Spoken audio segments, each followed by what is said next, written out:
You ever watch those old TV shows from the 1950s and 60s?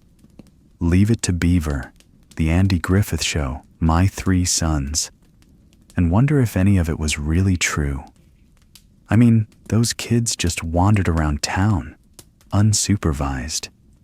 They rode their bikes to the drugstore, stopped for a cherry Coke at the counter, maybe went fishing in the creek till the sun went down. No one ever asked where they were going. Nobody tracked them with a phone. There were no GPS apps, no curfews beeping from a smartwatch. They just existed, freely, quietly, like the world was theirs to roam, and maybe, for a time, it was. Welcome back to Sleepy Town Radio, where the past is soft, the stories are slow, and the nights never rush you. If you're here, maybe you're lying awake in bed, restless. Maybe you're homesick for something you can't quite name. Or maybe you just miss a quieter world. Tonight's story isn't about a perfect childhood. It's not all gingham dresses and white picket fences. It's about something simpler, something almost forgotten. Freedom, not the kind they write into laws or carve into monuments, but the kind you feel when you're 10 years old and your mom tells you to go outside and doesn't expect to see you again until the streetlights come on. Back then, a summer day belonged to you. You could spend the whole morning riding your bike down a dusty alley just to see where it ended, or digging in a vacant lot with a stick and a soda bottle cap, pretending to find buried treasure, or chasing the ice cream truck with a sweaty dime clenched in your fist. And the beautiful part? Nobody was watching. Nobody stood on the corner with a whistle. Nobody hovered. Your parents trusted you. Or maybe they were just too busy. But either way, the result was the same. You were free. And that freedom, raw, unstructured, imperfect, became the blueprint of who you were becoming. In tonight's reflection, we're going to walk through that world again. Not just the places, but the feelings, the rhythm of a summer day, the sound of gravel under your bike tires, the way the sun hit the sidewalk at noon, the hushed quiet of a hardware store, the smell of fresh popcorn in a movie theater you paid for yourself, with nickels you scrounged up from returned soda bottles. We'll hear memories from real people, folks who grew up in the 1950s and 60s, back when nobody called it free-range parenting, because it was just parenting. They'll tell you what it was like to carry a pocket knife to school, or a rifle down Main Street without a second glance, to ride across town for a haircut, alone, to spend a full day climbing trees and chasing stray dogs, and come home with skinned knees and no explanation. It wasn't a fantasy. It wasn't a TV script. It was real life. And for some, it still lingers like a dream just before waking. The kind you try to fall back into before the day pulls you out of it. So tonight, just rest. You don't have to do anything. You don't even have to listen too closely. Just let the story carry you. Let the world slow down like it used to. Let the years fall away, one summer at a time.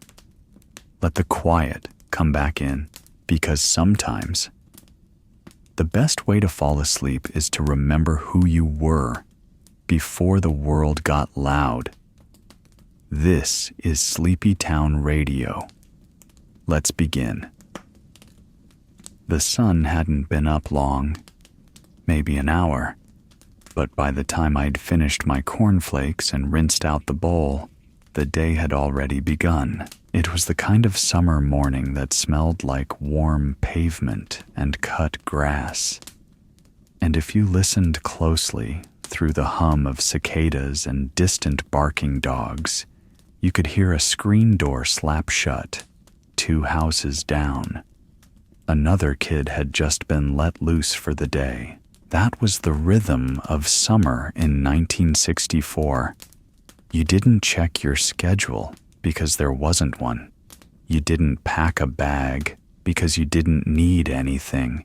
And you didn't tell anyone where you were going because, well, you didn't know yet. You just went. Some days I'd grab my canteen, an old army surplus one I bought with lawn mowing money, and fill it with water from the kitchen sink. I'd tuck a peanut butter and jelly sandwich into a paper napkin, roll it tight, and stuff it into my back pocket.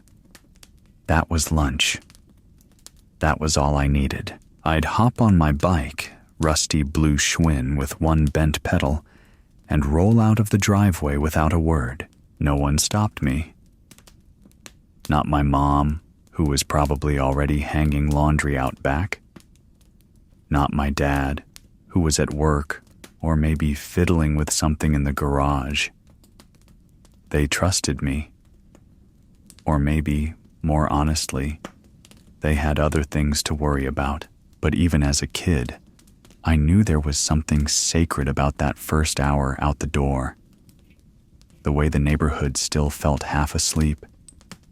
The way the light filtered through the trees, soft and golden, not yet harsh like it would be by noon.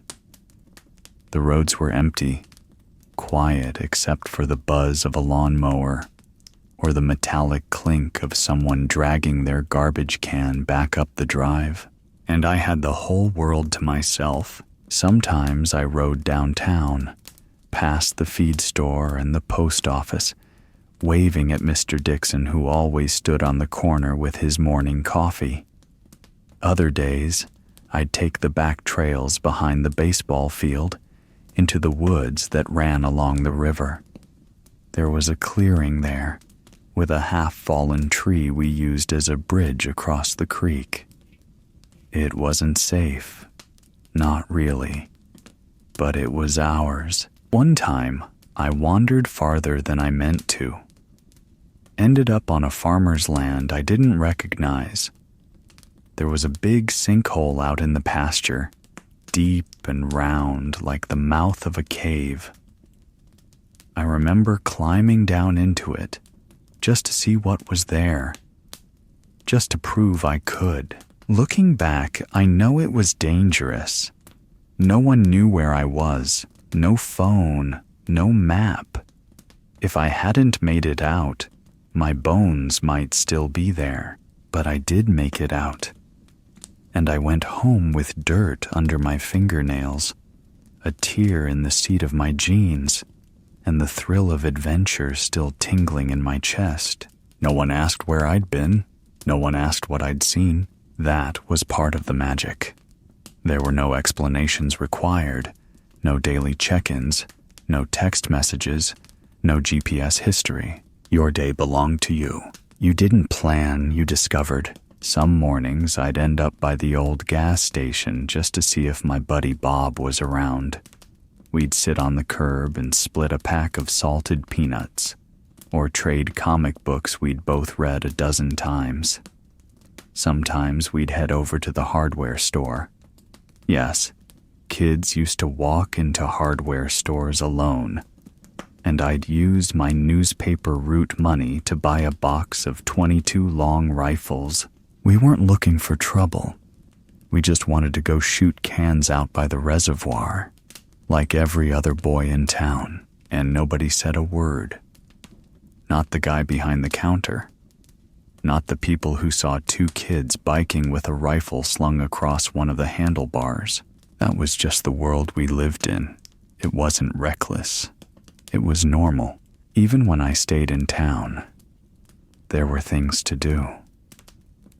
I'd go by the barber shop to see if the old man would let us sweep the floor for a nickel. Or I'd stop by the soda fountain to see if they had any leftover ice chips. They usually did. Sometimes I'd stop in the library, not because I had to, but because the quiet felt good. The way the sun came in through the high windows, warming the tops of the wooden tables, the smell of old pages and soft whispers. Other times, I'd ride out to the edge of town, to where the road turned to gravel and disappeared into fields. I'd sit there, alone, and just stare at nothing, at everything. I think that's when I first started to understand what freedom really felt like. Not the kind where you shout and run wild, but the kind that hums in your chest when you're 10 years old, holding the handlebars of a bike. And you could go anywhere. Of course, I always came home. Not because I had to, but because I wanted to. By 5 o'clock, I'd be back in the driveway, my bike tires crackling over loose gravel, hands dirty, knees bruised, hair wild. But I was home. I'd wash up before dinner, just like my dad expected. And we'd eat together. No questions, no long explanations. How was your day? Good. That was enough. Nobody needed a full report. Nobody needed proof, because that's the thing about real freedom. It leaves room for silence. Let's stay here for a while. There's more to remember, more to revisit. But for now, let's rest in the stillness of that morning, because the day's just beginning. The thing about those summer days was, you didn't think of where you could or couldn't go. Because the truth was, you could go anywhere. The town belonged to us. We weren't old enough to drive or vote or even stay up past 9 on a school night. But when the sun was out and the bikes were rolling, we were kings of that quiet little kingdom. Every corner, every alley, every sidewalk crack, we knew them like the back of our hands. Not because someone mapped it out for us, but because we found it all ourselves, one turn at a time.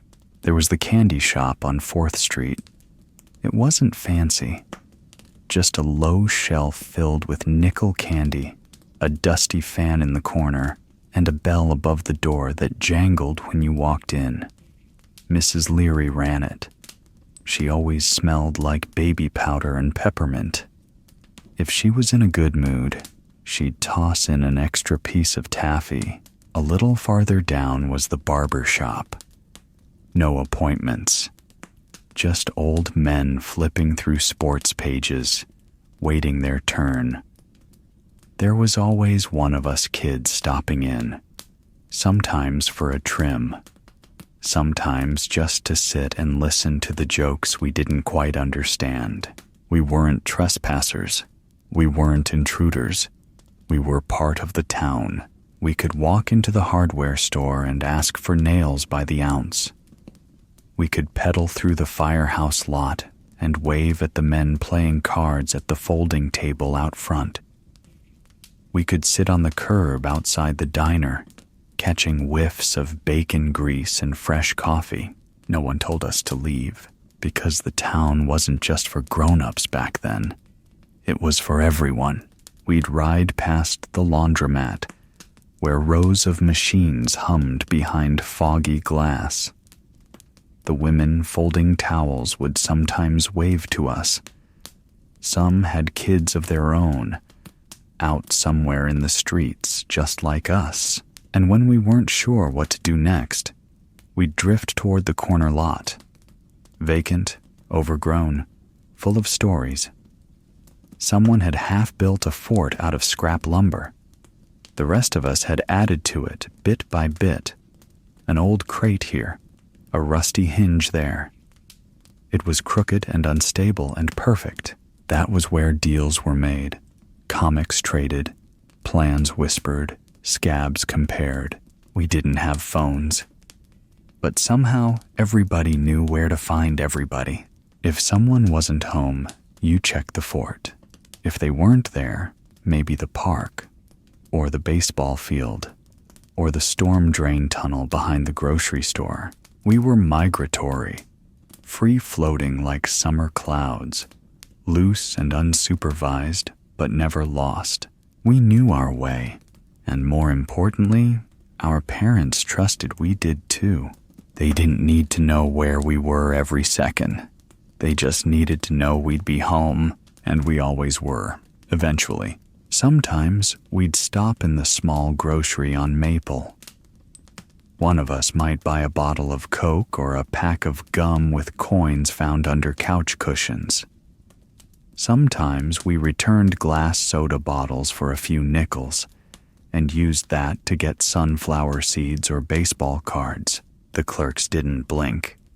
No raised eyebrows. Kids walking in alone to make small purchases? Normal. If anything, they'd ask, "Aren't you the Simmons boy?" Or, "Tell your mama I said hi." And we would, sometimes. Other times, we'd forget entirely, too busy racing to the next block or chasing a dog we swore we'd seen 3 days in a row, but could never catch. The town didn't need fences. It had familiarity. The postman knew your name. The mail truck crept slowly, with the window down, offering a wave. If you were lucky, he might hand you your family's mail and say, "Mind bringing that inside?" Even the librarian knew us. And we knew how to tiptoe on the creaky third floor where the sun poured in like honey across the tile. There was order in the chaos. Unwritten rules that we understood, even if we never said them aloud. Don't cut through Old Man Willoughby's yard unless you want a broom shaken at you. Don't touch Mrs. Kinsey's flower bed. She keeps count. And if you knock over a trash can, you'd better be the one to pick it up, because someone would tell. Someone was always watching. Not in a menacing way, not in a nosy way, but in the way a town used to watch its children. Not to catch them doing wrong, but to help them grow right.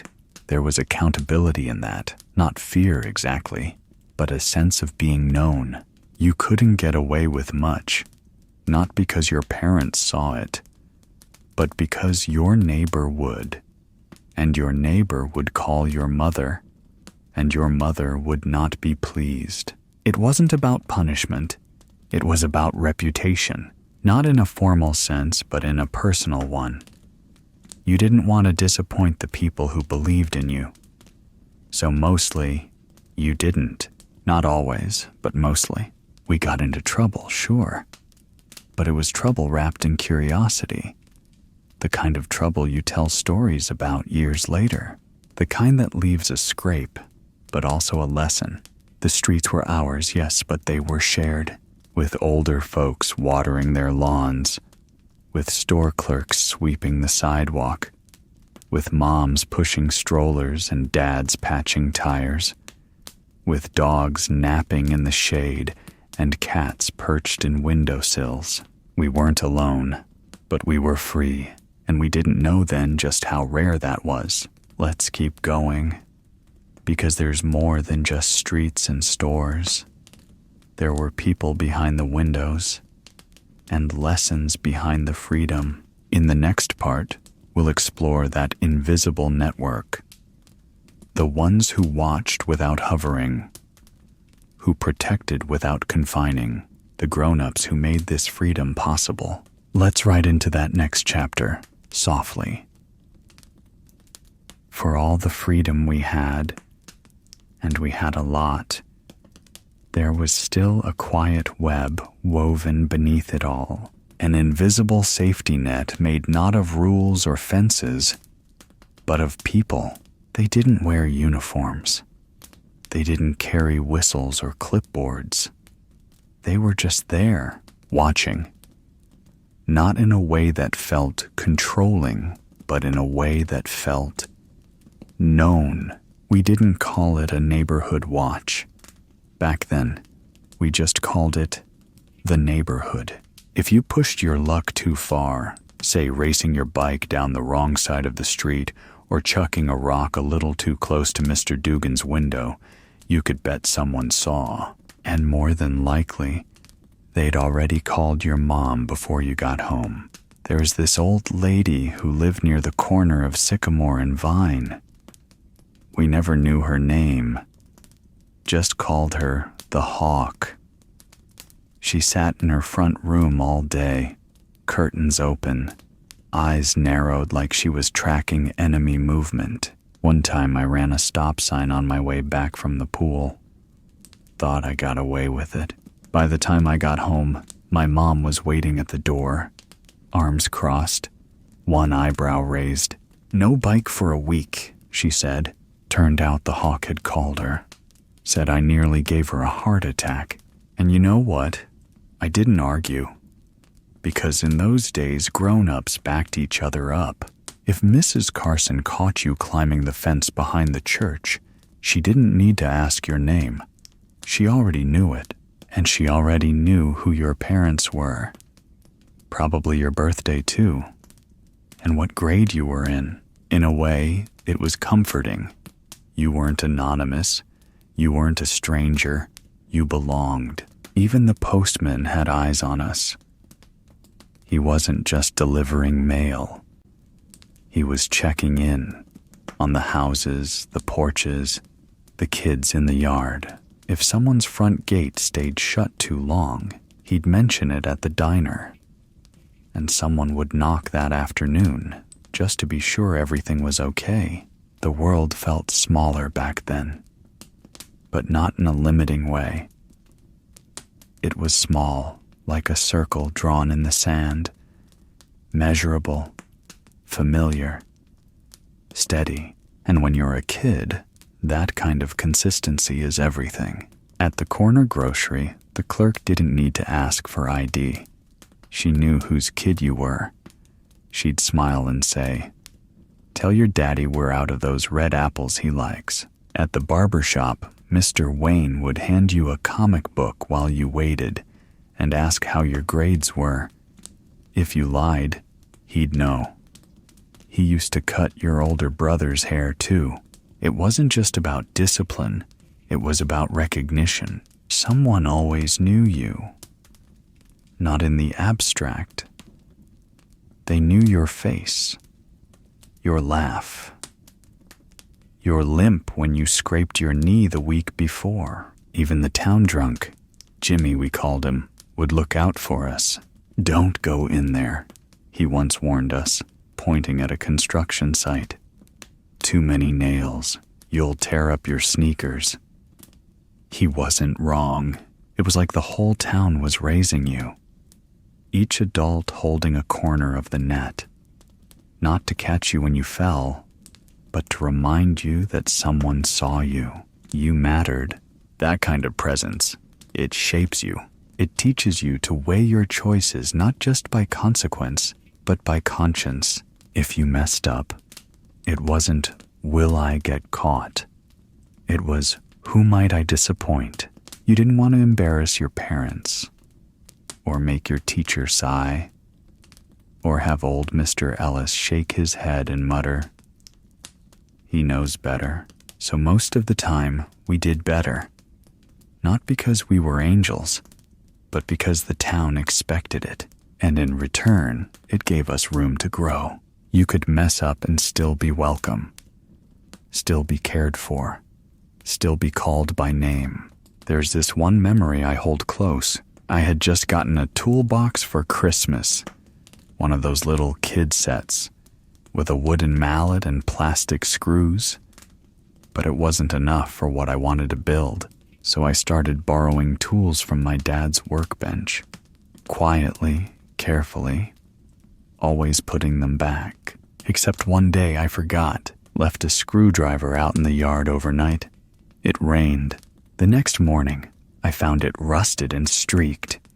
I cried. Real tears. Thought I'd ruined everything. I brought it to Mr. Givens, who lived next door. He was retired Navy, always fixing things in his garage. He didn't scold me, didn't laugh. He showed me how to sand the rust away, how to oil the handle, how to store tools properly. That lesson stuck with me more than any punishment would have. because someone had taken the time to care, not as a rule, just because that was the heart of the neighborhood network. It wasn't perfect. It didn't prevent every broken window or bloodied nose, but it gave you the sense that you were part of something, that your small world had structure, and that you, in all your loud, messy, curious glory, belonged in it. That kind of belonging doesn't come from surveillance. It comes from presence, from people who see you, even when you're not looking, people who wave, people who wait, people who remember, and sometimes that's all a kid really needs. So let's keep walking down those streets.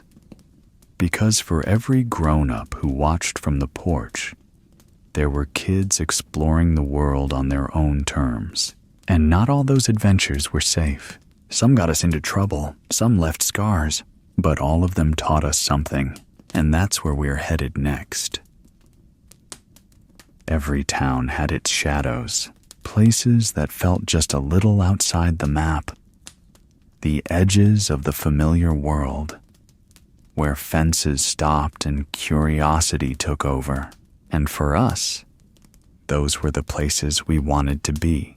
The woods behind the ball fields, the railroad tracks that split the east side of town, the old house with boards over the windows and ivy crawling up its spine. Those were the places we wandered, not because we were reckless, but because we were young. And being young means wondering what's just beyond the edge of where you're supposed to be. There was a patch of woods past the last row of houses, dense, tangled, humming with bugs and heat. No trails, not really, just dirt paths worn down by kids like us, year after year, summer after summer. We'd go there with sticks as swords and pretend we were explorers, build forts from fallen limbs, name trees after astronauts and movie stars, dig holes just to see how far we could go before the earth pushed back. Once, we found a tree house someone else had built years before, half rotted and leaning, but still standing. We fixed it up the best we could, dragged up an old chair someone had tossed out, called it ours. It swayed when the wind blew. We didn't care. There were the train tracks too. They cut across town like a forbidden trail, and we followed them like breadcrumbs. The gravel crunched under our sneakers. The rails shimmered in the sun. We'd walk the ties like balance beams, daring each other not to fall off. Sometimes a train would come, slow, heavy, thundering with power. We'd stand back, hands cupped over our ears, hearts pounding. Some kids, braver or dumber than the rest, would try to grab onto a low ladder and ride a few feet before jumping off again. None of us ever made it more than 100 yards. But in our minds, we'd ridden the rails all the way to another state. We knew it was dangerous, but that was part of it. There was a thrill in doing something you weren't exactly allowed to do. Not bad enough to get grounded. Just enough. Near the tracks was a concrete drain tunnel. Dark, echoing, always dripping with something that probably wasn't just water. We'd dare each other to go in, see who could make it to the other side without turning back. The air in there was cool and still. And once, deep inside, we found a box of matches and a half-burned comic book. No one ever claimed it. We made up stories, ghosts, runaways, secret hideouts. Because the unknown wasn't scary back then. It was magnetic. We weren't looking for trouble, though sometimes it found us. There was the summer a kid twisted his ankle jumping from the train bridge. Another got stung by a swarm of hornets while poking around an old shed. One time, We accidentally set a field on fire behind the elementary school. Just dry grass, a box of matches, and too much curiosity. The fire truck came screaming down the hill, sirens blazing. We ran like hell, thought we were going to jail. Instead, the fireman just gave us a lecture we'd never forget. Something about responsibility, about how fast things can change when you're not paying attention. We nodded, we meant it, and we still did stupid things the next day. Because that's what being a kid meant. It meant testing limits and learning where they really were, not because someone told you, but because you bumped into them yourself. The adults around us weren't blind to this. They just gave us room. They trusted that a scraped knee, or a bruised ego, or a singed patch of grass might just teach us more than any warning ever could. They let us climb trees too high. They let us fall. They let us get dirty, get lost, get scared, and then find our own way back. And somewhere in all that risk we learned courage, not the kind with speeches and medals, but the kind that shows up quietly when you realize you're alone, knee-deep in a creek, lost in the woods, or stuck halfway up a fence with no way down. We didn't always cry for help. Sometimes we figured it out, sometimes we didn't. But we always came back changed, a little smarter, a little tougher, a little more sure of ourselves. That's the strange thing about danger. It doesn't just scare you, it shapes you. Even now, if I close my eyes, I can still smell those woods, feel the bark against my palms, hear the echo of our laughter bouncing off hollow places that no longer exist. Those spaces have all been paved now, turned into subdivisions or parking lots or flattened for strip malls, but in my memory, they're still wild, still sacred, and sometimes in my dreams, I go back there, down the old trail behind the ball field, over the fence behind the school, past the empty house with the busted porch swing, looking for something I can't name, chasing the part of me that knew no boundaries, the part that was brave and foolish and free. Let's keep going. Because even though the woods and tracks were where we learned to stretch our wings, the streets always called us back. To trouble, yes, but also to home. And that's where we're heading next. For all our freedom, for all the hours we spent riding down alleys and wandering through woods, trouble was never far behind. Not the kind of trouble you call the police for.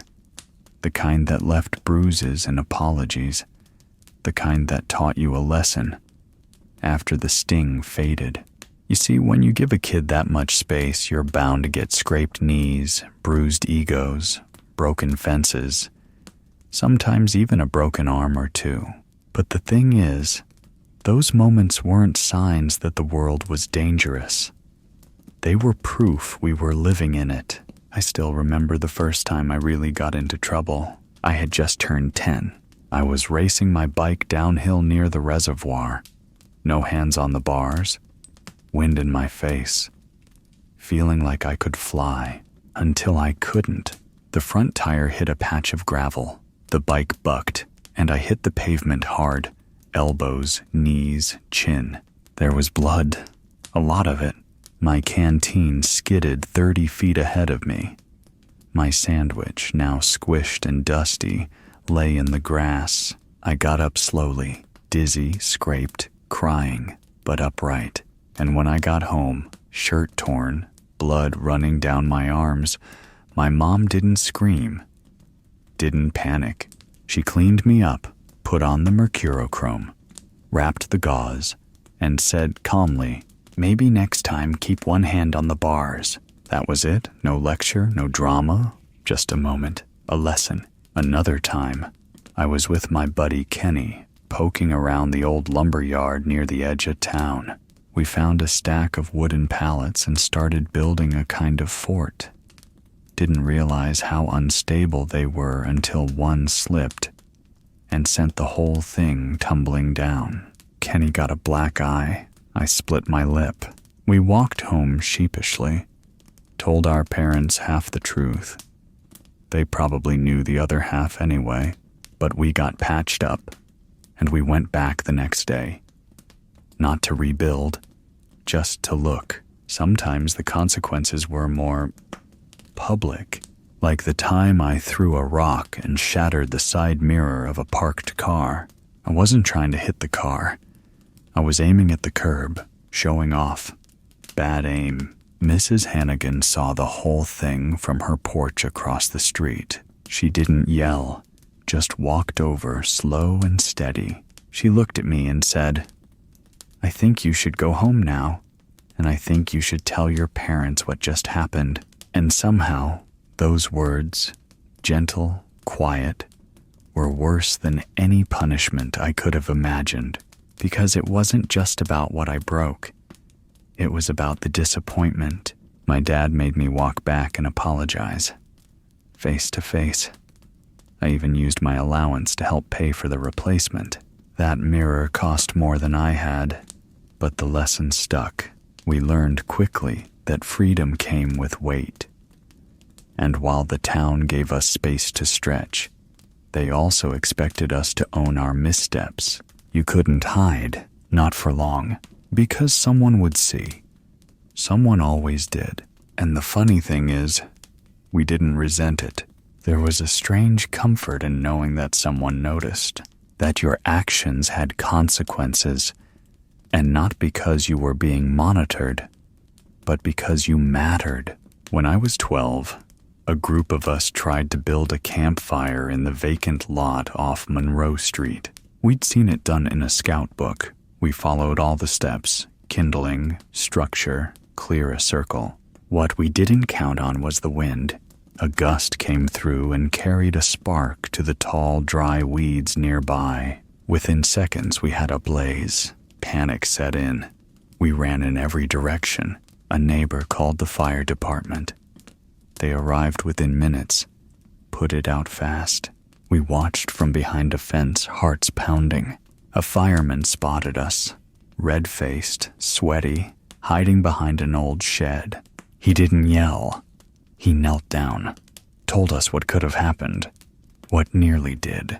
And then he said something I've never forgotten. Being a kid means making mistakes, but growing up means learning from them. Then he smiled, and he let us go. That was the kind of town we lived in, a place where you could mess up, really mess up, and still be seen as a good kid, still be trusted, still be welcomed, not because adults were lenient, but because they believed in the long game. They knew we'd remember the sting of those moments, not just the skinned knees or broken glass, but the look on our mom's face, the words we had to say, the money we had to repay. It was never just about punishment. It was about responsibility. And with that came something deeper, respect, not just for others, but for ourselves.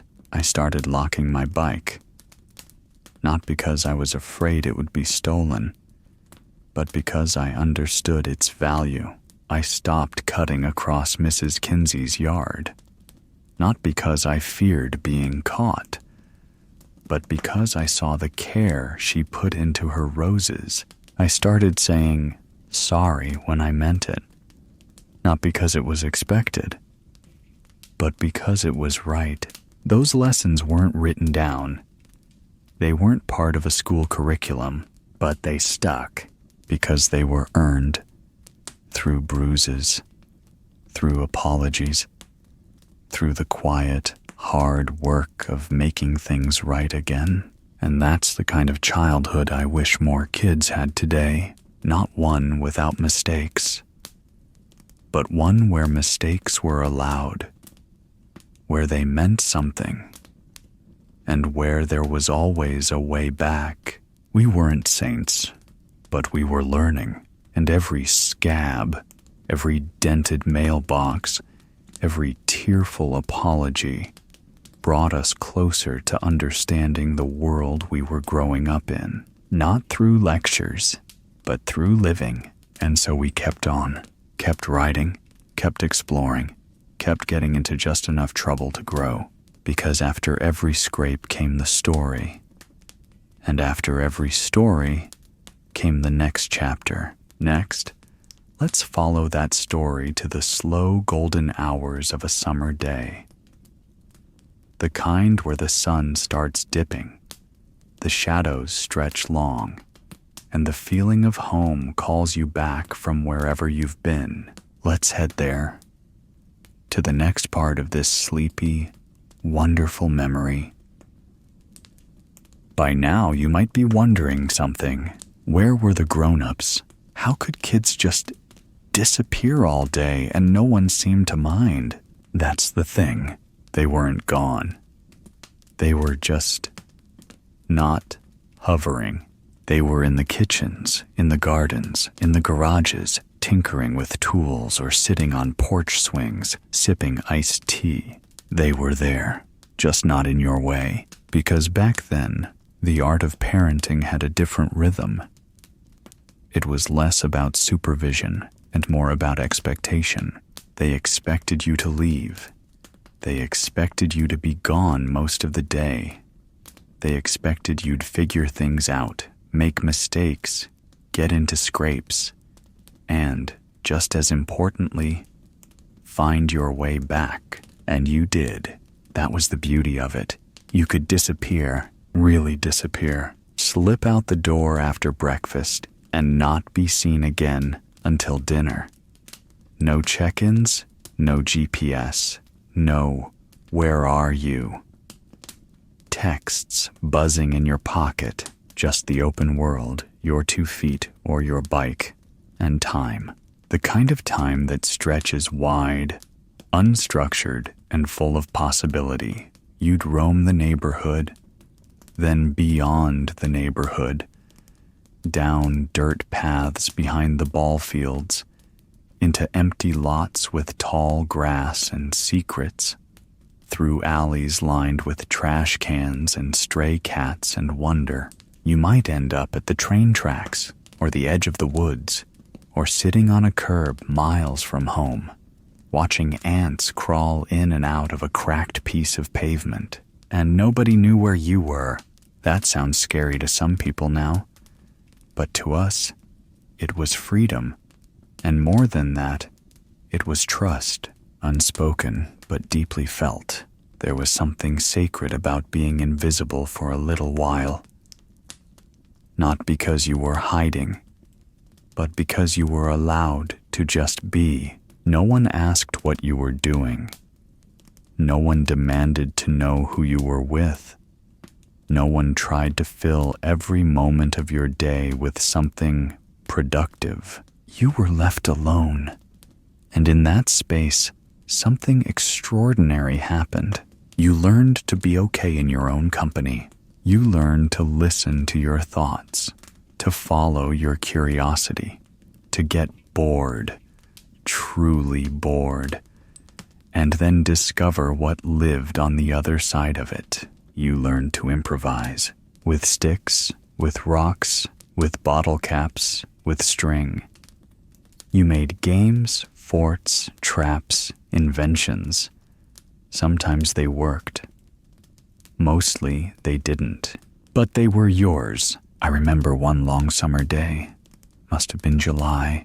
Hot, dry, not a breeze in sight. I wandered all the way out to the old irrigation ditch behind the train yard. Brought my canteen, a peanut butter sandwich, and a comic book I'd read 3 times already. Sat there in the shade for what felt like hours, watching dragonflies, listening to faraway trucks rumble over the highway, thinking about nothing in particular. And I remember feeling calm, like I didn't need anything, like the world had paused just for a little while and said, "Here, This moment is just for you. I think we forget what that's like. The quiet, the open-endedness, the freedom to be gone. Not lost, not unsafe, just gone. Gone in a way that makes coming back feel sweeter. Because eventually we did return, usually when the sun started to lean low, when the air changed, when you could smell dinner wafting from kitchen windows and hear the far-off echo of someone calling a name into the breeze. You knew it was time, and that ride or walk home, it was like a slow glide back into another version of yourself. The version that had been out there all day. A little more sunburned, a little more scraped up, but somehow fuller. You didn't always tell your parents what you did, and they didn't always ask. Maybe they didn't want to know, or maybe they just understood. The point wasn't where you went. It was that you went, that you ventured out, that you explored, that you returned. There is no gold star for that, no praise, no reward, just a seat at the table, a plate of food, a glance that said, you made it back. And that was enough. Over time, those days of disappearing, those long, unsupervised, winding, beautiful days, taught us something modern life seems to forget. That autonomy is a kind of nourishment, that not everything needs a witness, that trust is often strongest in silence. The kids who were given that space, they didn't always make the best choices, but they learned from them. They figured out how to fix a flat tire, how to tell time by the sun, how to get back from some place they weren't sure they should have gone in the first place. They became resilient, adaptable, quietly brave, and they came to understand the value of being responsible for themselves, not because someone told them to be, but because someone trusted them to be. And in that trust, something bloomed, a sense of self, a sense of direction, a sense of earned freedom. You weren't just a kid anymore. You were a person, capable, curious, growing. And that kind of growth? It doesn't happen in structured environments. It happens in the wild, in the back alleys and tree forts and drainage ditches, in the long walks with no end point, in the silence of being unseen for a little while. That was the art of disappearing, and it shaped us, quietly, completely. But even freedom has its price. Because if you wanted things, gum, candy, comics, even those army surplus treasures you couldn't stop dreaming about, you had to earn them, and that too was a lesson. So next, let's follow the sound of clinking glass bottles, of paperboy bags slung over shoulders, of sweaty palms handing over nickels with pride. Let's follow it into the dollar we chased. Freedom, for all its beauty, still came with a price tag. Candy bars didn't pay for themselves. Comic books weren't free. And even an army surplus canteen, cheap as it was, needed coins to cross the counter. So if we wanted things, we had to earn them. And we did. Not with apps or allowances or Venmo, but with sweat, with scrapes, with Saturdays spent chasing the dollar. We started small. Pop bottles. They were everywhere back then. Glass bottles from Coca-Cola, Pepsi, RC Cola. Each one carried a deposit, usually 5 cents, sometimes 10 if you were lucky. We'd ride our bikes through alleys and vacant lots, eyes scanning the weeds and gutters like treasure hunters. The sound of glass clinking in a brown paper sack felt like success, like opportunity. When the sack was full, we'd head to the corner store, grimy hands, sunburnt necks, hearts pounding.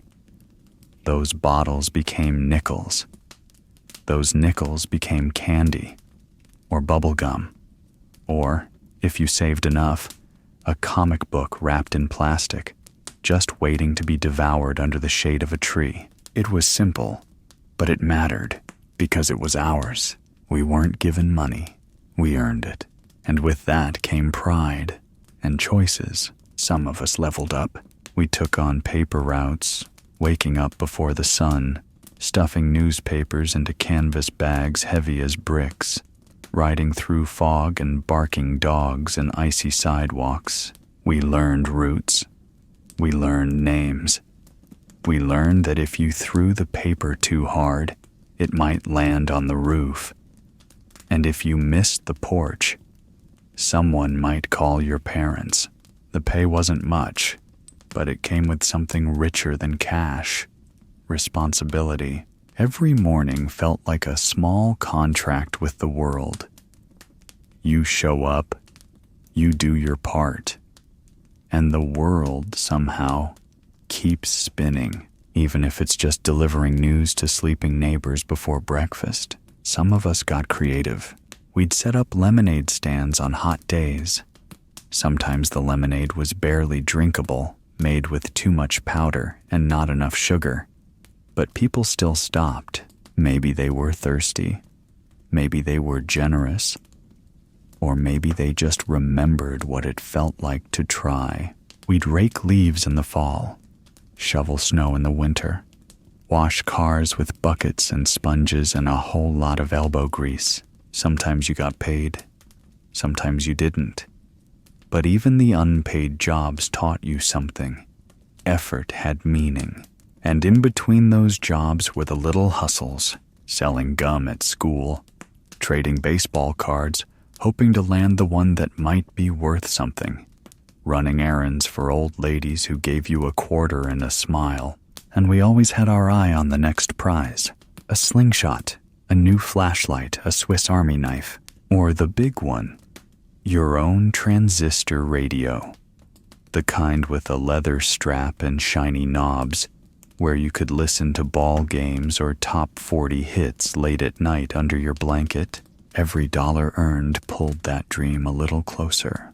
We chase those dollars with the kind of joy that only comes when the money isn't just handed to you, because it wasn't just about the candy or the comic book or the army gear.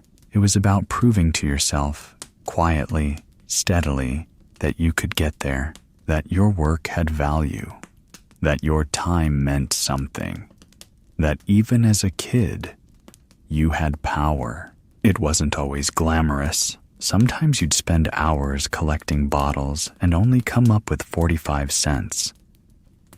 Sometimes you'd show up to deliver papers and find your bike tire flat. Sometimes you'd get stiffed on a job and go home with empty hands.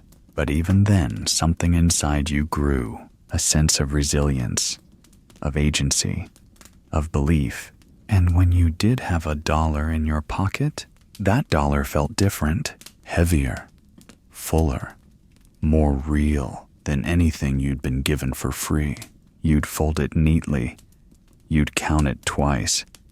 You'd feel it burning a hole through your jeans, daring you to spend it, but also whispering, maybe save it. And sometimes you did, saved for weeks, even months, until the hardware store had just what you'd been waiting for. A compass, a box of 22 shells, or a brand new flashlight with a rubber grip and 3 settings. The store clerks knew us. They watched us come in week after week, eyes scanning the shelves like seasoned prospectors. And when we finally came in with enough to pay, they smiled, because they knew this wasn't just a transaction. This was a milestone, a reward for persistence, a trophy in the form of a tool, a lesson bought and paid for in the currency of time and effort. We didn't have much, but we had that, and it stayed with us. Even now, when we look at a worn $5 bill, or watch a kid set up a lemonade stand on a quiet street corner, something inside us stirs because we remember what it was like to want something badly and to go get it, not through shortcuts, not through clicks, but with our own two hands. And maybe that's what growing up in the 60s really meant. Not just being allowed to roam, but being allowed to earn, to fail, to try again, to carry your own weight, even if it was just the weight of a paper sack full of glass bottles. We didn't think of it as a lesson at the time, but it was. And the things we bought, they weren't just things. They were proof that we could move through the world step by step and make our own way, even if we only had $1 to do it. And with that $1, you bought tools, not just toys, but things that built something inside you. So next, let's open the drawers of old toolboxes. Let's remember the click of a pocket knife opening, the smell of oil on metal, the pride of holding something that could fix, create, or protect. Let's step gently now into the tools we trusted. After all the bottle collecting, the paper routes, the lemonade stands, after the nickels were stacked and the dollar bills finally folded into our pockets, we knew exactly where to go. The hardware store, that cool, dusty place with wooden floors that creaked under your sneakers. The air smelled like oil, sawdust, rubber, and quiet ambition. Metal bins full of screws and bolts, pegboards lined with pliers and hammers, rows of flashlights, blades, locks. To a grown-up, it was a store. To us, it was a temple, because in there, on those shelves, were the things we couldn't wait to hold. Tools. Not toys, not trinkets, but tools. Real ones.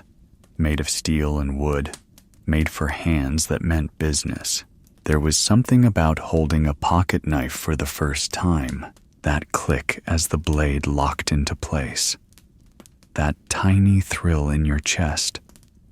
Not fear. Not recklessness. Just respect. You knew this wasn't something to play with. This was something to earn, to be careful with, to be trusted with. And that trust, whether it came from your dad handing it to you or from your own dollar at the counter, was more powerful than anything. Same went for a toolbox. Maybe it was your own, filled with plastic-handled screwdrivers and wrenches just your size. Or maybe you just used your father's, tiptoeing into the garage like you were stepping into a sacred place. You'd open it slowly, look at the sockets, run your fingers across the wooden grip of the hammer, the cool curve of a wrench. You didn't always know what each tool did, but you wanted to learn. That was the beginning of something, the start of fixing, building, becoming, because when a kid is trusted with tools, it tells them something quiet but important. You're capable. I believe you can figure this out. And maybe you couldn't at first. Maybe your birdhouse leaned sideways. Maybe your first slingshot snapped in half. Maybe your model airplane's wings were glued crooked, and the whole thing spun out in the air like a confused moth. But you kept trying. You watched. You asked questions. You tinkered. You learned what a level was. How to sand a sharp edge. How to thread a bolt or oil a hinge. How to swing a hammer without smashing your thumb. And with each callus, each strip of duct tape, each splinter pulled out with tweezers and a wince, you grew, not just in skill, but in patience, in confidence. Tools didn't just help us build things. They helped us build ourselves. They were symbols of responsibility. If you left your screwdriver out in the rain, it rusted. If you lost your tape measure, nobody bought you a new one. If you broke the drill bit because you were in a hurry, well, maybe next time you'd slow down. It wasn't punishment. It was just the way things worked. And you learned. I remember the first time I got to help fix the lawnmower. My dad handed me a socket wrench, nodded toward a bolt, and said, "Loosen that one, lefty-loosey." It was simple, but it felt like I'd just been given the keys to a kingdom, because suddenly I wasn't just watching. I wasn't just a kid asking questions. I was part of it. I had a role, a job, and when the mower roared back to life and we wiped our hands on greasy rags under the shade of the garage, I stood taller, not because I'd done something big, but because I'd been trusted with something real. A lot of us learned about life that way, through busted flashlights and stripped screws, through pinewood derby cars and shelves that didn't quite sit level, through hours spent trying to saw a straight line with a dull blade and a dream. And along the way, we learned more than how to build a birdhouse. We learned how to solve problems, how to follow through, how to fix something instead of throwing it away. And maybe that's what those tools were really about.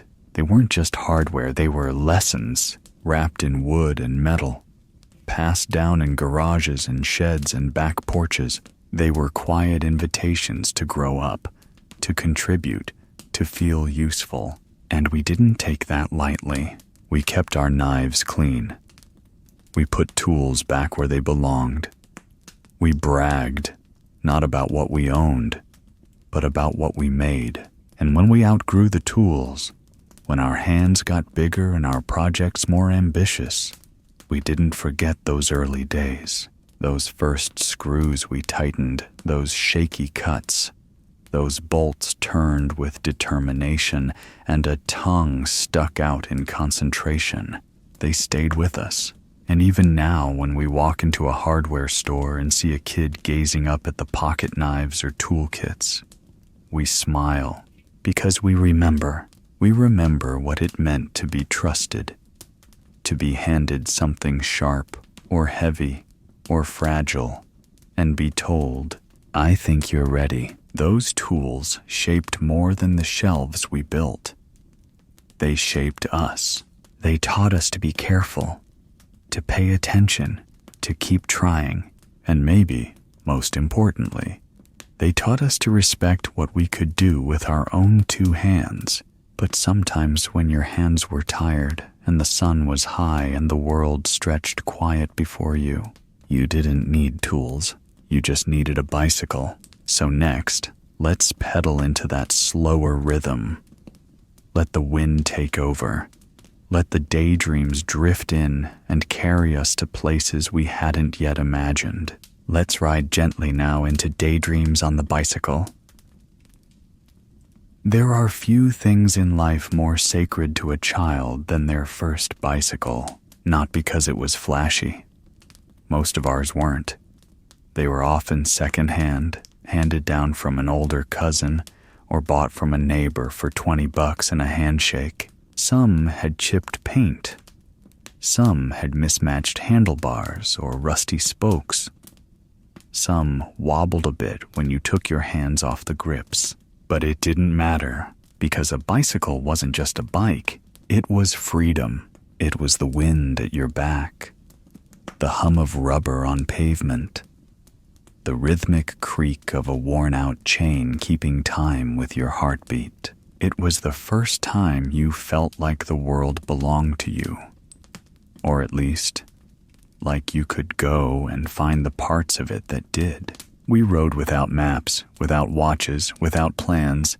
You just picked a direction, toward the woods, the pond, the old gas station, the park where no one ever mowed. And you went, and somewhere in that quiet rhythm of pedaling, the world started to soften. Thoughts drifted.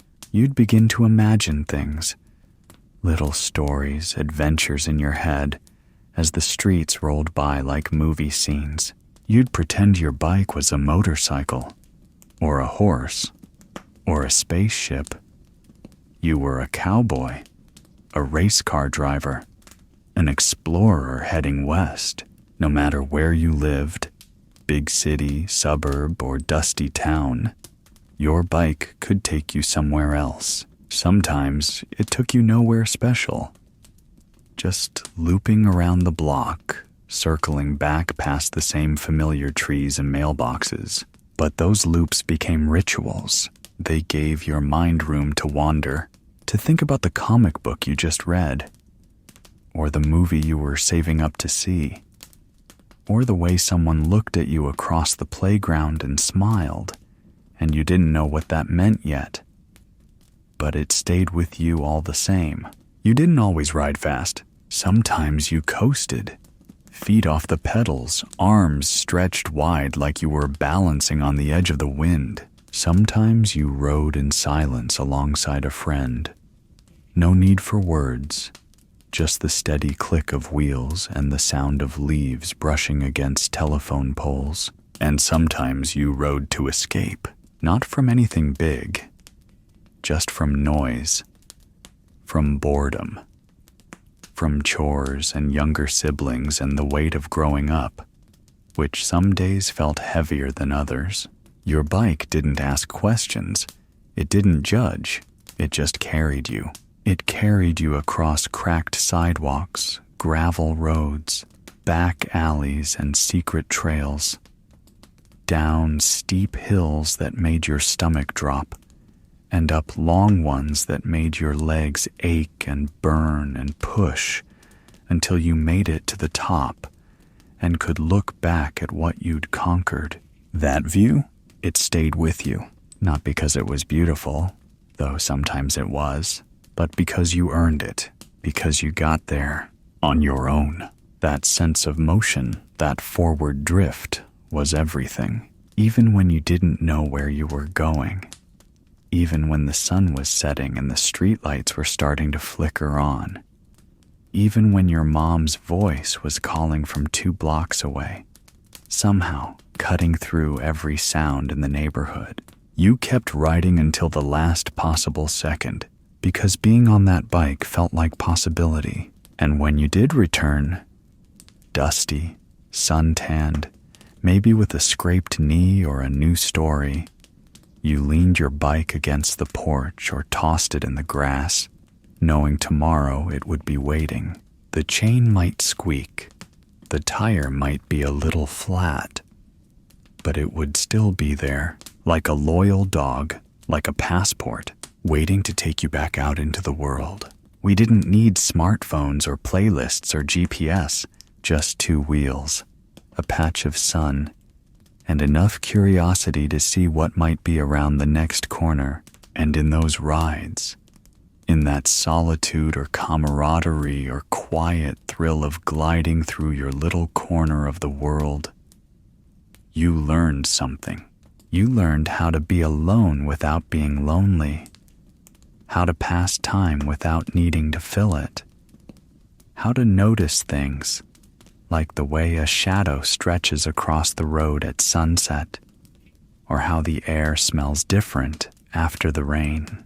You learn to listen to your own thoughts, to trust your own path, because out there, it was just you and the road. No one telling you when to turn, no one asking why you went the long way, no one measuring your progress. You moved at your own pace. And that freedom, however small it may seem now, was enormous back then. It shaped how we grew, how we dreamed, how we understood the world and our place in it. We were kids on bicycles, but in our minds, we were going somewhere bigger, somewhere beyond. And maybe that's the most precious kind of daydream. The one that comes not from screens or noise or someone else's story, but from inside you, from the quiet rhythm of your own breath and the wheels turning beneath you again and again until the path becomes your own. Even now, if you close your eyes, you can feel it. The handlebars in your grip, the wind tugging at your sleeves, the sky wide open above. You might not remember exactly where you were going, but you remember how it felt. That's what stays, not the destination, but the drift, the floating feeling of being free.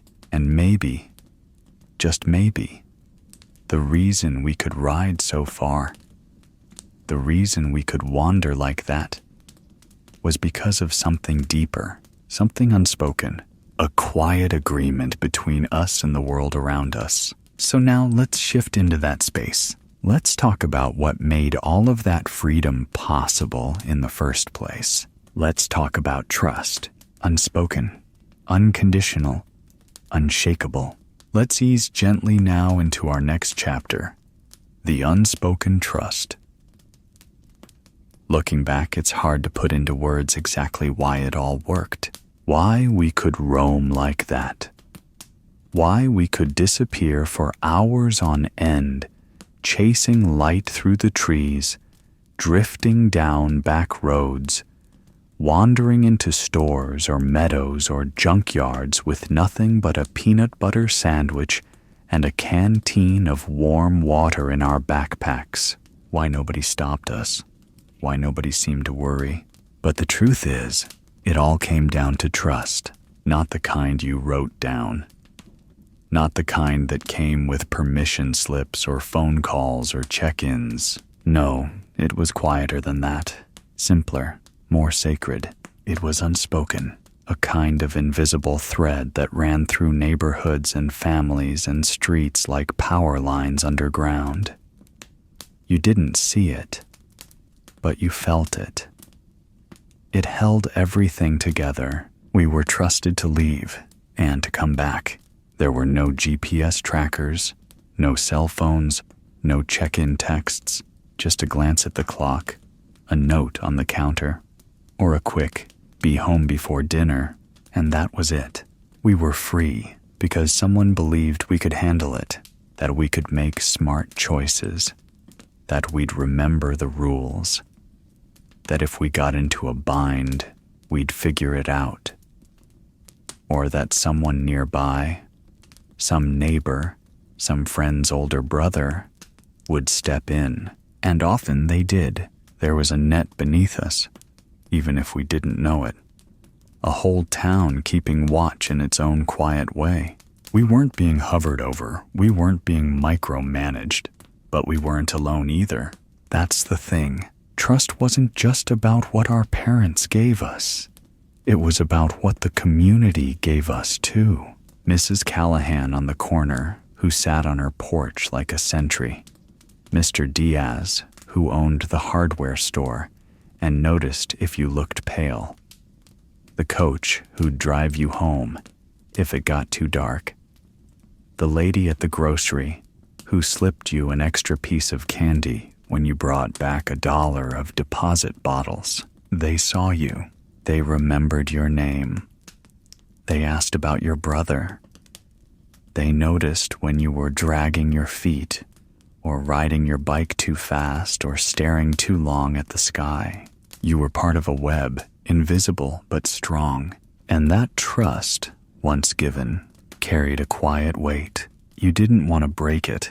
You didn't want to be the kid who made your mom cry, or the kid the neighbors had to talk to in hushed voices, or the one who got caught lighting firecrackers behind the gas station and ruined it for everybody. So we learned, not because someone was watching, but because someone might be, because trust works both ways. It's a gift, yes, but it's also a challenge. Here's your freedom, the world seemed to say. Let's see what you'll do with it.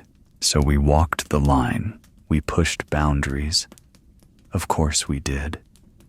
We tried riding down the hill with no hands. We explored the train tracks even though we weren't supposed to. We snuck into that one field with the no trespassing sign nailed crooked on a fence post. But even then, we knew where the edge was, and most of us came back from it because deep down, we wanted to come back. We wanted to be part of that trust, to be counted on, to be one of the good kids.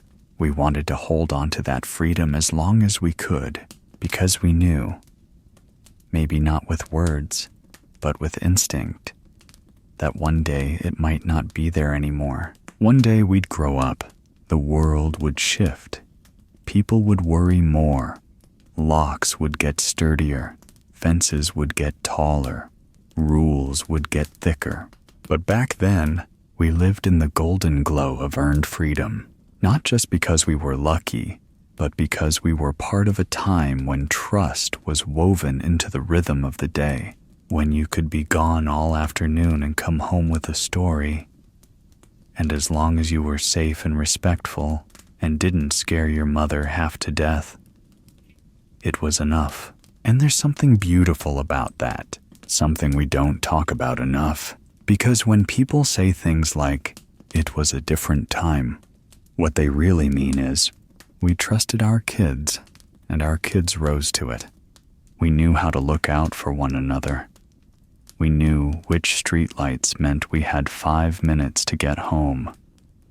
We knew that if you borrowed someone's bike or bat or book, you brought it back in better shape than you got it. It was unsaid, unwritten, but understood. And in that understanding was safety, a kind of safety that doesn't come from alarms or cameras or curfews, but from the knowledge that people believed in you, that they'd seen you fall and get up, seen you mess up and make it right. They'd seen you and you saw them. It was mutual, and maybe that's what made childhood feel so wide back then, so endless, so full, because we weren't fenced in. We were invited out, into the streets, into the woods, into the world. And because someone trusted us to go, we went, and we learned, and we grew, and we carried that trust like a compass inside our chest. Even now, if you close your eyes and think about it, you can still feel that quiet confidence, that moment before stepping onto the sidewalk, bike under you, sun on your shoulders, your mother's voice calling out one last reminder from the kitchen door. "Be careful." And you called back, "I will." And you meant it because she trusted you. And more than anything, you didn't want to let her down. Now, as the sky begins to darken in our story and the air shifts into evening, let's step softly into that next chapter, where the streetlights blink on, where porch swings creak in rhythm with crickets, where the day lets go of its heat and the night opens its arms. Let's remember those magical hours that came after dinner, when the world slowed down and childhood glowed. Let's drift now into summer nights and streetlights. There was something sacred about summer nights back then, not just because the sun stayed out longer, but because we did too. When dinner was done and the table was cleared, the day didn't feel over. It felt like it was just beginning. The air would cool, finally. The cicadas would start their slow chorus from the trees, and we, sunburned and grass-stained, would spill back outside like shadows slipping from porches, barefoot. No shirts, hair still damp from the hose or the lake or the town pool. We gathered beneath the streetlights, those tall, humming guardians of the night. Their glow was soft but certain, casting halos on the pavement. They weren't just lights, they were boundaries. When they flickered on, we knew it was time to stay close, to linger within earshot, to start winding down. But we still had time. We played kick the can and ghost in the graveyard, raced bikes one last loop around the block, caught fireflies in old peanut butter jars with holes poked in the lid. We traded secrets and dares and dirty jokes we barely understood. We laid in the grass and looked up at the satellites gliding overhead, at the blinking stars we were still young enough to wish upon. Sometimes we just sat on curbs, on porch steps, on the warm hoods of parked cars that smelled like sun and summer, and we talked about nothing mostly, about everything, what we'd do when we grew up, what we'd name our dogs or our kids or our secret fort in the woods, whether aliens were real, whether girls really liked boys who could ride wheelies. Some nights were quiet, other nights were loud and full of laughter, until someone's dad whistled from the porch and the group began to scatter. There was no texting, no photos, no proof that we'd even been there, just the sound of someone saying, "Same time tomorrow," as they disappeared into the screen door, and the rest of us nodding, knowing we would be. There was a rhythm to those nights, a heartbeat that pulsed through the neighborhood. You could hear it in the gentle creak of porch swings, the click of a sprinkler, the lazy flap of a moth's wings around the porch light. Even the grown-ups slowed down. They sat out front, drinks in hand, waving at each car that passed. Neighbors leaned over fences to talk about weather, baseball, politics, or nothing at all. Sometimes, a radio played low from an open window. Frank Sinatra, the Supremes, maybe Johnny Cash, and the music drifted into the street like perfume. And we kids, we belonged to it all. We weren't in the way. We were part of the fabric. We weren't being watched so much as known, seen, trusted. Those streetlights didn't just mark the corners. They marked a safety zone. As long as you stayed within that warm yellow pool of light, as long as you didn't push too far into the dark, you were okay. And if something did go wrong, a neighbor would step in. A parent would hear. The world would notice. That was the beauty of it. There was always someone around, not hovering, but present. And that presence allowed us to breathe, to wander, to be kids, free, slightly wild, but still tethered by care. And when the games ended, when the night air turned just cool enough to raise goosebumps, we'd shuffle home, not because we were told, but because we just knew. We knew how far we could go. We knew how late was too late. We knew what it meant to be trusted, and we didn't want to break it. You'd come inside and your mom might say, "Did you have fun?" And you'd nod, too tired to explain the way the stars looked tonight, or the joke Tommy told that made you laugh so hard you nearly fell off your bike. You didn't need to explain, because she knew. She had once been a child under streetlights, too. She understood the holiness of summer nights, and so we slept, with the windows open, a fan buzzing softly, the distant sound of crickets lulling us down. We dreamt of forts and fireflies, of secret paths and glowing bottle caps. We slept hard. We slept safe, because the world felt like it had our back, because we were tired from living. Now, looking back through time's warm haze, it's easy to wonder, was it really safer back then? Or were we just too young to know any different? Let's gently begin that reflection.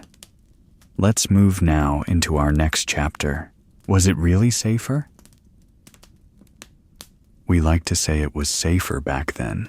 That's the phrase you'll hear over coffee, in barber shops, at class reunions, or on a porch somewhere deep into a summer night. Things were just safer in those days. But was it really? Or was it something else entirely? Because if we're being honest, there were dangers even then. Kids broke bones. Kids got lost.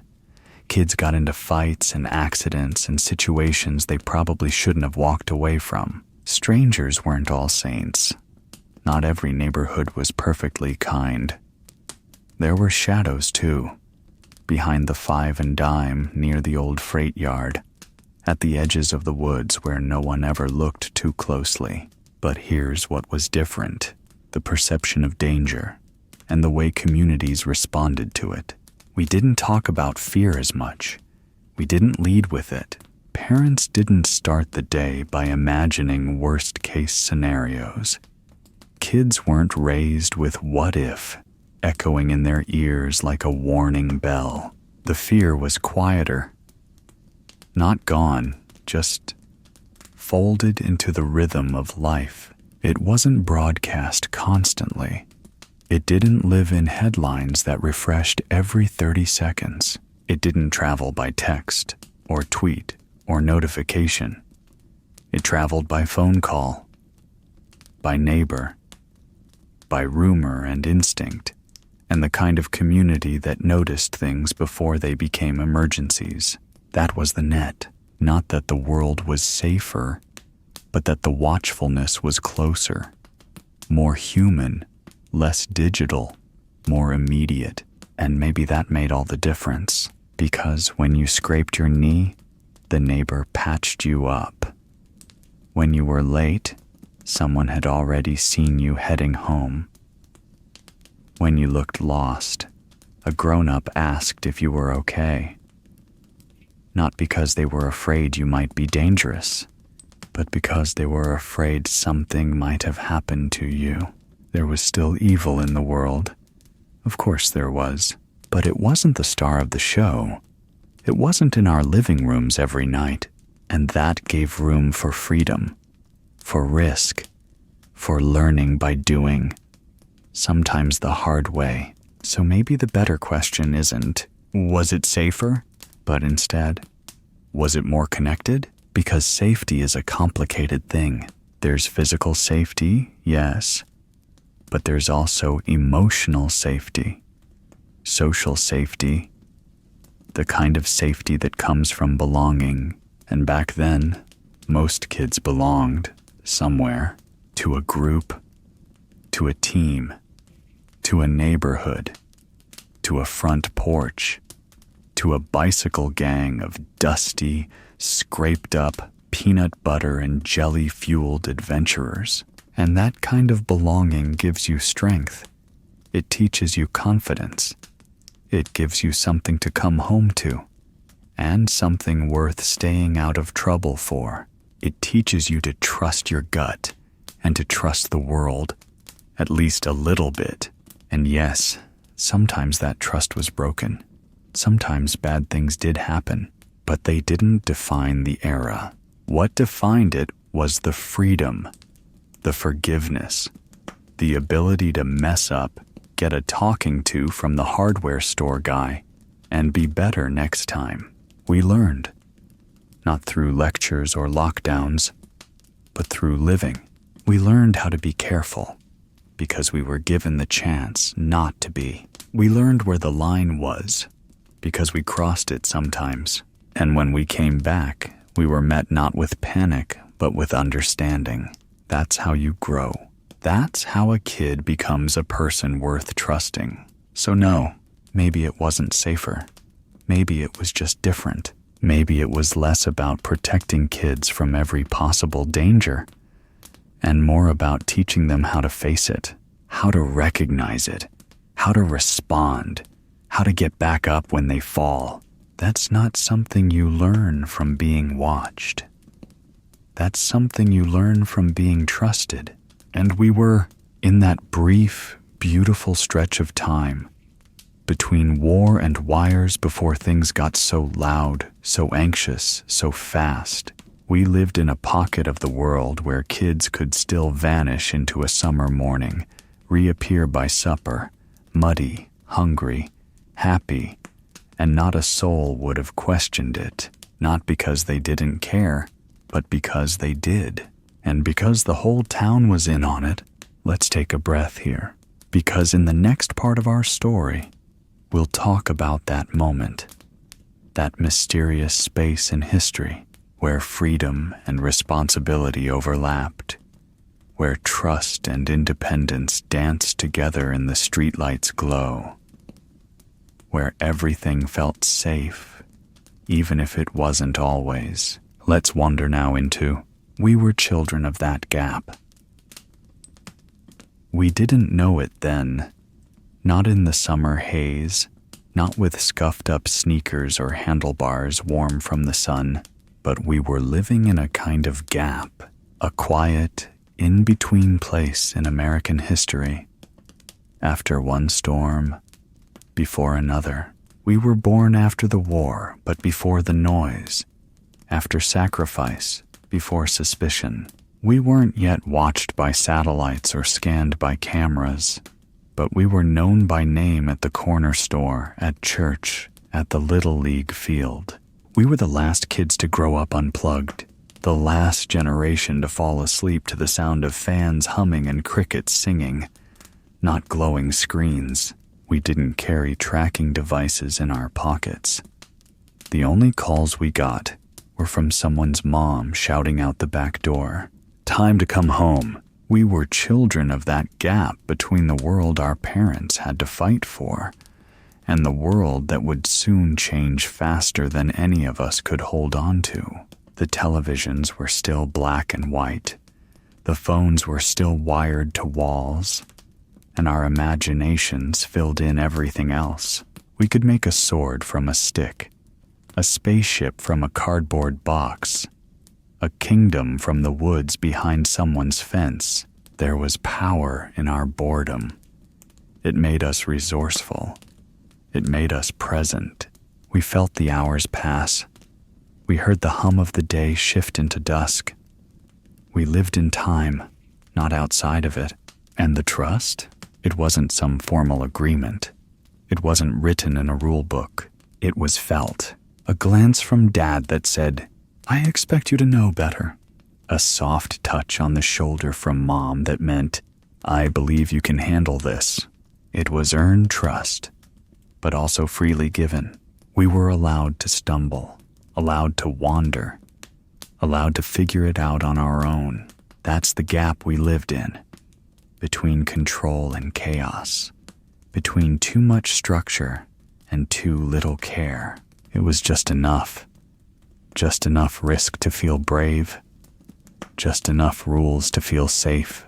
Some of us grew up in the city, some in suburbs, some on dusty back roads where the only traffic light blinked yellow all day. But wherever we were, we belonged to a certain kind of time.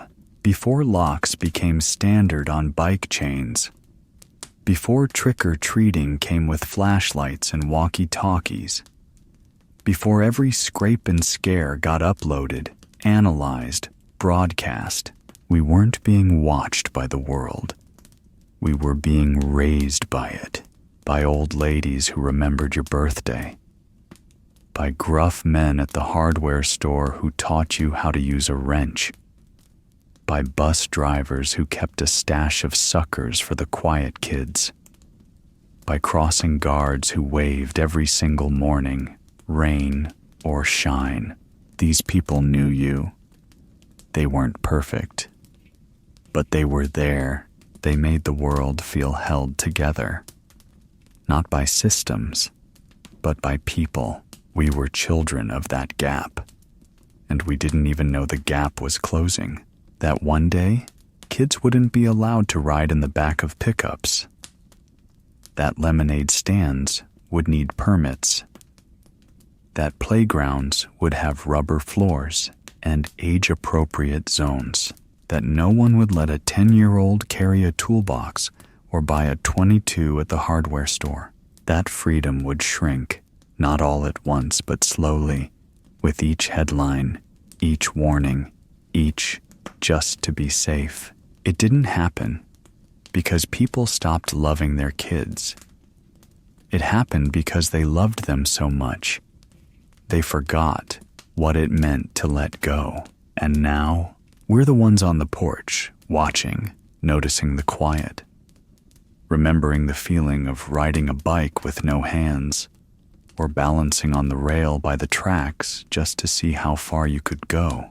We're the ones telling stories, the ones who say, "Back when I was a kid, and maybe, If we tell those stories with enough heart, with enough truth, not just nostalgia, but real, textured, imperfect memory, then maybe the kids listening will understand that there was a world that wasn't perfect, but it was real, and it was ours. And that's why we remember it, not because we want to go back, but because it taught us something about trust, about resilience, about how to walk into a world that doesn't always hold your hand and still find your way home. Because even now, if we close our eyes just long enough, we can hear the sound of screen doors slamming, bikes rattling down gravel alleys, a parent's voice calling from the porch, and the hum of a world that once held us, softly and completely, in the space between everything. Let's take a quiet breath here. In our final chapter, we'll speak gently, just you and me, about what this story has meant, about why remembering matters, and what it leaves behind. Let's end our time together with a note to the listener. If you're still here with me, thank you, truly, because this wasn't just a story. It was a walk back through time. A long, slow walk, like the ones we used to take at dusk, when the heat was breaking and the fireflies had just begun to show up, one by one. And maybe, as we wandered through those streets, those fields, those quiet moments under streetlights and in tree forts, maybe something stirred in you too, a memory, a place you hadn't thought about in years, a name, a sound, a scent that came rushing back like a breeze through a screen door. And maybe, just maybe, you remembered a version of yourself you hadn't visited in a while.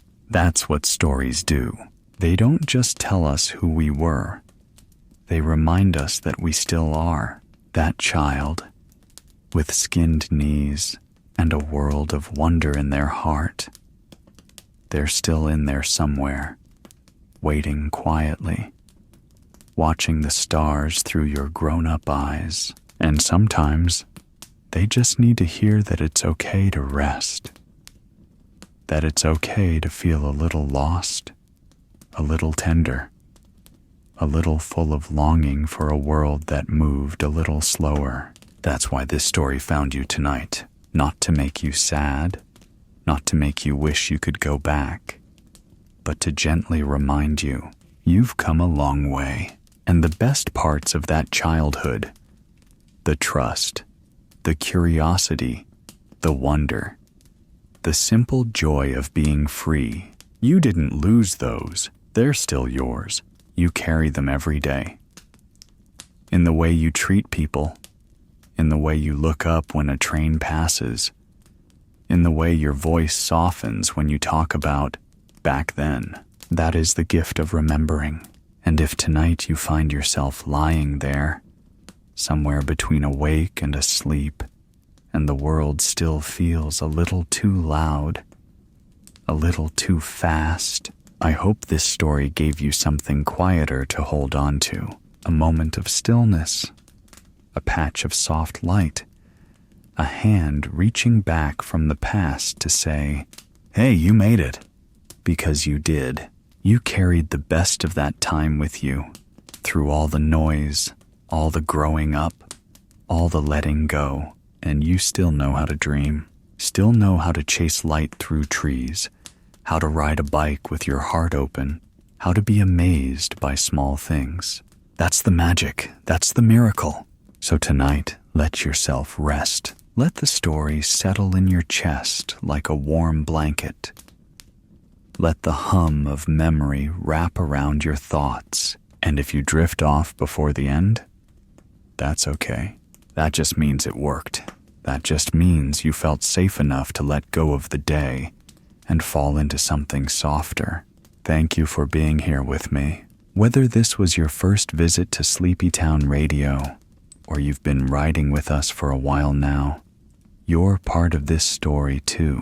You're part of this community of quiet hearts, of dreamers, of rememberers. And even though we may never meet, you should know there's a place for you here, always.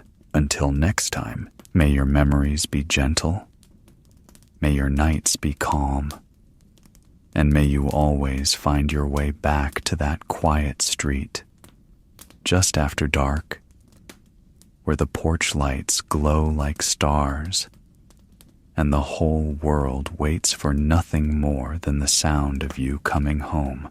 Good night.